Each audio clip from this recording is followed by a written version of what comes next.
The Aroostook War was a confrontation in 1838–1839 between the United States and the United Kingdom over the international boundary between the British colony of New Brunswick and the U.S. state of Maine.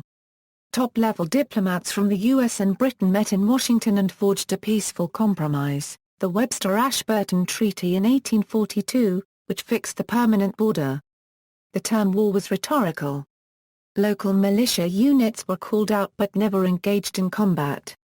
The event is best described as an international incident.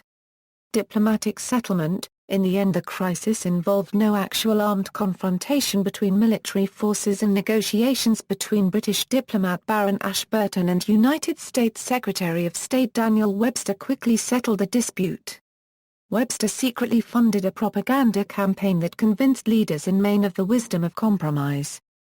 The Webster-Ashburton Treaty of 1842 established the final boundary between the countries, giving most of the disputed area to Maine, while a militarily vital connection between Canada and the Atlantic colonies was secured by Britain, as well as a project for a commercial right-of-way that would allow British commercial interests to transit through Maine on their way to and from southern New Brunswick or Nova Scotia.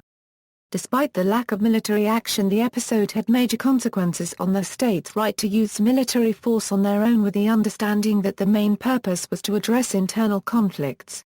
In the aftermath of the crisis, the federal government assumed complete control over military matters. The episode was to be the last serious confrontation between the U.S. and the United Kingdom. Disputed border. The Treaty of Paris ended the American Revolutionary War but did not clearly determine the boundary between British North America and the United States. The Commonwealth of Massachusetts thereafter began issuing land grants in its District of Maine, including areas that the British had already laid claim to. Questions regarding the boundary line arose not long afterward, and the negotiators of the 1794 Treaty agreed that a commission should determine the source of the St. Croix River, the principal geographical feature identified in the earlier treaty. The parties sent a collaborative survey team to locate the mouth of the proper river, and to establish its headwaters. In 1798 the Commission decided the southernmost portion of this boundary, from the mouth of the St. Croix to its source, which was determined to be the Chippewa Lakes. This commission did no work to finalize details of the border north of the lakes, which was described as running in a straight line north to the highlands separating the St. Lawrence River watershed from watersheds draining to the south. It also left unresolved the question of who claimed which islands in Passamaquoddy Bay.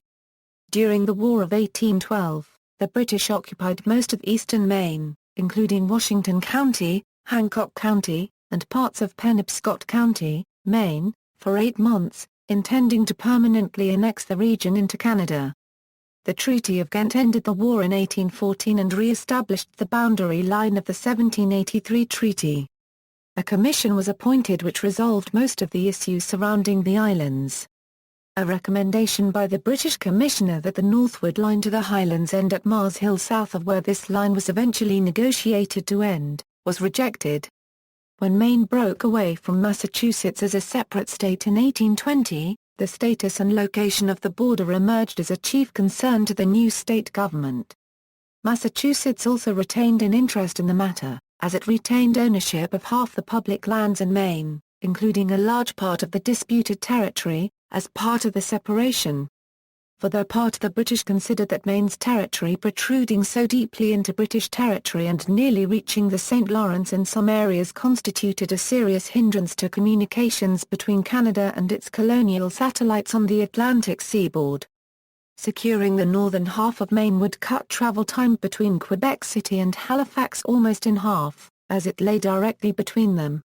As late as September 1825, Maine and Massachusetts land agents issued deeds, sold timber permits, took censuses, and recorded births, deaths, and marriages in the contested area of the St. John River Valley and its tributaries. Massachusetts land agent George Coffin recorded in his journal during one such journey during autumn 1825, returning from the upper St. John and Madawaska area to Fredericton, New Brunswick, that a thunderstorm had ignited a forest fire.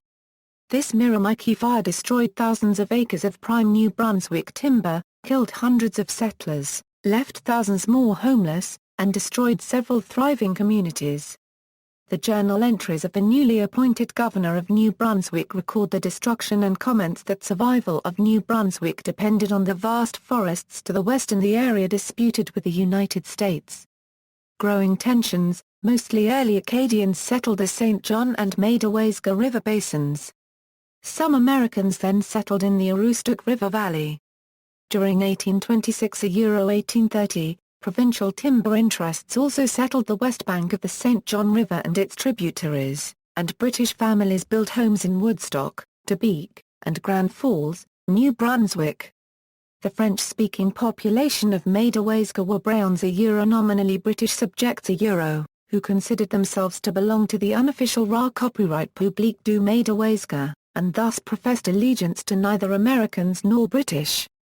Another factor was the mutual sympathy between John Baker and many members of French-speaking communities located near Baker's Mill, who both felt betrayed by their respective authorities. The population of the area swelled with outsiders, however, when winter freed lumbermen from farm work to long pole up the St. John River to the valley. These migrant seasonal lumbermen caused particular tension for the governments of Maine and Massachusetts, responsible for the protection of resources and revenues of their respective states.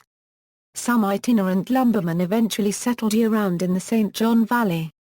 Most settlers found themselves too remote from the authorities to apply formally for land. Disputes heated as factions maneuvered for control over the best stands of trees. John Baker on July 4, 1827 raised an American flag, which his wife made, on the western side of the junction of Baker Brook and the St. John River. New Brunswick authorities subsequently arrested Baker, fined him £25, and held him in jail until he paid his fine. Crisis of 1830, in preparation for a United States Census in 1830, the Maine legislature sent John Dean and Edward James to the disputed area to document the numbers of inhabitants and to assess the extent of what they considered to be British trespass. During that summer, several residents of the west bank of the St. John at Madewaysga filed requests for inclusion of their land in Maine. Acting on advice from Penobscot County, Maine, officials, they called a meeting to select representatives preparatory to incorporating Madewaysga as a town. A local resident from the east bank of the St. John River alerted local representatives of the New Brunswick Militia, who entered the hall during one of these meetings and threatened to arrest any resident attempting to organize. The meetings continued, however, even as more militiamen arrived. New Brunswick authorities arrested some residents, others fled to the woods, and local Americans sent letters to the Maine authorities in Augusta. The Treaty of Ghent provided for the establishment of a neutral third party as arbitrator in the event that a joint commission could not agree on the border. Commissioners Cornelius P. van Ness of Vermont and Thomas Berkeley of Britain asked King William I of the Netherlands to arbitrate. William was given a topographical map of the disputed area with the parties' arguments, with detailed scientific and diplomatic evidence for each. A century later, Canadian Hugh L. Keenlyside and American Gerald S. Brown wrote, "There can now be little doubt that the American claim was justified by the intentions of the commissioners of 1783. It is morally certain that the intention then was to reenact the boundary line of the Proclamation of 1763, and that the British argument based on the difference between the Bay of Fundy and the Atlantic Ocean was simply an ingenious quibble. Unfortunately, the Treaty of 1783 was so badly worded that it could not be translated into a practical topographical boundary. The British case was not a sound one, and a decision based solely upon justice would, in all probability, have given Maine more than was ultimately received."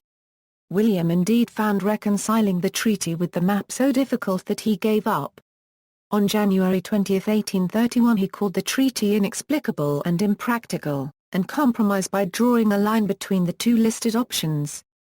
The United States received 7,908 square miles and Britain received 4,119 square miles. The British government accepted this decision, but Maine rejected it and the new treaty failed to pass the United States Senate. Although the king had not made a judicial decision for one side as expected, he had followed the arbitration agreement's request to make a decision on the points of difference. The American refusal to accept his decision would cost the United States 900 square miles of territory. Posses, arrests, and the mobilization of militia. In 1835 the British rescinded their acceptance of the Dutch Compromise and offered another boundary, which the Americans rejected. The United States offered to ask Maine to accept the St. John River as the boundary, which the British rejected. In 1837 Maine took a special census. Penobscot County Census Representative Greeley thus began a census of the upper Aroostook River Territory. Governor John Harvey of New Brunswick had Greeley arrested. Letters from New Brunswick accused the governor of Maine of bribery and threatened military action if Maine continued to exercise jurisdiction in the basins of the Aroostook River and its tributaries. In response, Governor Robert Dunlap of Maine issued a general order announcing that a foreign power had invaded Maine. In March 1838 the state demanded a survey based on the American claim and that the federal government enforce the claim. Washington refused, but did authorize a survey for possible fortifications. The state legislature authorized $800,000 for military defense, and Congress gave the president authority to raise the militia with a $10 million budget. Meanwhile, Nova Scotia voted $100,000 in funds to defend New Brunswick. Both American and New Brunswick lumbermen cut timber in the disputed territory during the winter of 1838–1839, according to reports submitted to the Maine legislature, resulting in the Battle of Caribou and other conflicts. On January 24, 1839, the Maine legislature authorized the newly elected Governor John Fairfield to send Maine's land agent, Rufus McIntyre, the Penobscot County Sheriff, and a posse of volunteer militia to the upper Aroostook to pursue and arrest the New Brunswickers. The posse left Bangor, Maine, on February 8, 1839. Arriving at T10:05, the posse established a camp at the junction of the St. Croix and Aroostook rivers and began confiscating New Brunswick lumbering equipment, and sending any lumbermen caught and arrested back to Maine for trial. A group of New Brunswick lumbermen learned of these activities and, unable to retrieve their oxen and horses, broke into the arsenal in Woodstock to arm themselves. They gathered their own posse, and seized the Maine land agent and his assistants in the middle of the night. This New Brunswick posse transported the Maine officials in chains to Woodstock and held them for an interview. Terming the Americans political prisoners, Sir John Harvey sent correspondence to Washington, D.C., that he lacked the authority to act on the arrests without instructions from London, which he awaited. He added that he intended meanwhile to exercise his responsibilities to ensure British jurisdiction over the Aroostook, and he demanded removal from the region of all Maine forces. He then sent his military commander to the T10:05 campsite and ordered the Maine militia to leave. Captain Rhines and the others refused, stating they were following orders and doing their duty. The Maine side then took the New Brunswick military commander himself into custody. On February 15, 1839, the Maine legislature authorized Militia Major General Isaac Hudson to lead 1,000 additional volunteers to augment the posse then on the upper Aroostook River. Additional correspondence from Governor Sir John Harvey of New Brunswick, reports of British Army troops arriving from the West Indies, reports of the Mohawk Nation offering their services to Quebec, and reports of New Brunswick forces gathering on the St. John River resulted in the issuance of General Order No. 7 on February 19, 1839, calling for a general draft of Maine militia. Maine militia companies mustered in Bangor and traveled to the upper Aroostook until February 26, 1839, when the early construction of Fort Fairfield, which the earlier posse built on the Aroostook River from seized stolen timber, allowed for camping troops on the eastern boundary. American and British governments step in. During congressional debates in Washington on March 2, 1839, Representative Francis Ormond Jonathan Smith of Maine outlined the events and the various communications sent and received since 1825. Representative Smith noted the primary responsibility of the national government to protect and defend its own territory and citizens, but declared that Maine would defend its territory alone if the national government chose to not fulfill its obligations. President Martin Van Buren assigned Brigadier General Winfield Scott, then involved in the Cherokee removal, to the conflict area. He arrived in Boston in early March 1839. Additional information arriving in Washington through April and May 1839 kept congressional debate lively until Congress authorized a force of 50,000 men and appropriated $10 million, placed at the disposal of the President in the event foreign military troops crossed into United States territory during the congressional recess of summer 1839. Maine initially committed 3,000 to 10,000 militia to the conflict in addition to the land agents posse. Sir John Harvey had supervised Winfield Scott during his time as prisoner of war during the War of 1812, and the President and his advisers saw that relationship as a point of mutual respect. Pursuant to the terms of the truce for administration within the disputed area, the Maine legislature on April 6, 1839 created an armed civil posse. On advice of Brigadier General Scott, Maine issued general orders to recall the militia in May and June 1839 and to replace the militiamen with the armed civil posse. The office of the Maine State Land Agent led the armed civil posse with Deputy Land Agent William Parrott at Fort Fairfield and Captain Stover Rhines at Camp Jarvis on the Fish River.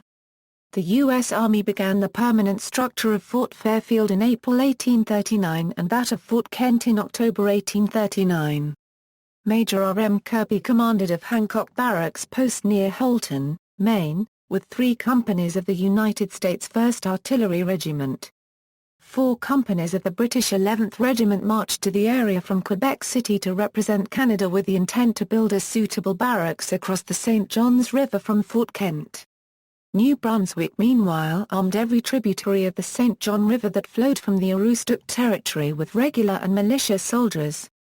In 1840, Maine created Aroostook County, Maine, to administer the civilian authority of the area. However, reports of collusion resulted in the Maine Executive Council assigning Alphas Leon to investigate Sheriff Packard and District Attorney Tabor. The two nations agreed to refer the dispute to a boundary commission, but further clashes between their forces continued in the interim. Settlement: neither nation wanted a war that would have greatly interfered with the two nations' trade. Daniel Webster and Alexander Baring, 1st Baron Ashburton, reached a compromise, the Webster-Ashburton Treaty of Washington in 1842, which settled the Maine-Canada boundary and the boundary between Canada and New Hampshire, Michigan and Minnesota.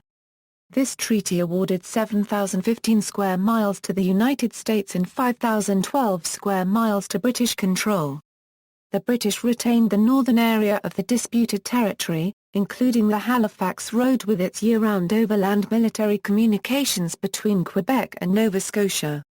The U.S. federal government agreed to pay the states of Maine and Massachusetts $150,000 each for the loss of the lands of their states, while the United States reimbursed them for newly acquired territory in the Northwest Territories and for expenses incurred during the time Maine's armed civil posse administered the truce period. Webster used a map that American Jard Sparks found in the Paris archives while searching for pro-American evidence, which Benjamin Franklin had supposedly marked with a red line, to persuade Maine and Massachusetts to accept the agreement. The map showed that the disputed region belonged to the British, and so helped convince the representatives of those states to accept the compromise. Webster replied to later criticism for hiding the map, "I did not think it a very urgent duty to go to Lord Ashburton and tell him that I had found a bit of doubtful evidence in Paris." Ashburton agreed, saying, "My own opinion is that in this respect no reproach can fairly be made." The British Foreign Office, without Ashburton's knowledge, acted similarly by hiding the Mitchell's map, which generally supported the American case.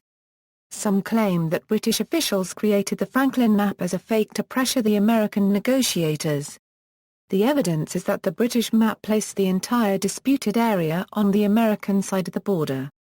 While Lord Palmerston and many conservatives in Parliament denounced the treaty, the British government was pleased, and conservatives such as Benjamin Disraeli supported it.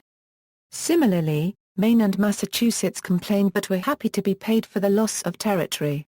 Canada was unhappy, however, as it viewed the treaty as the British improving relations with the United States by permitting American territory to separate Lower Canada from the Maritimes.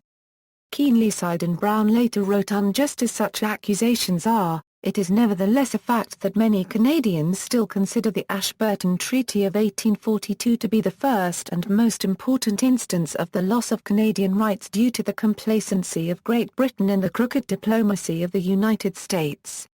The Aroostook War, though without direct combat, did see militiamen die of accident and disease. For example, Private Hiram T. Smith. See also, Carolina Affair, List of conflicts in Canada, Republic of Indians Stream, Republic of Madawaska.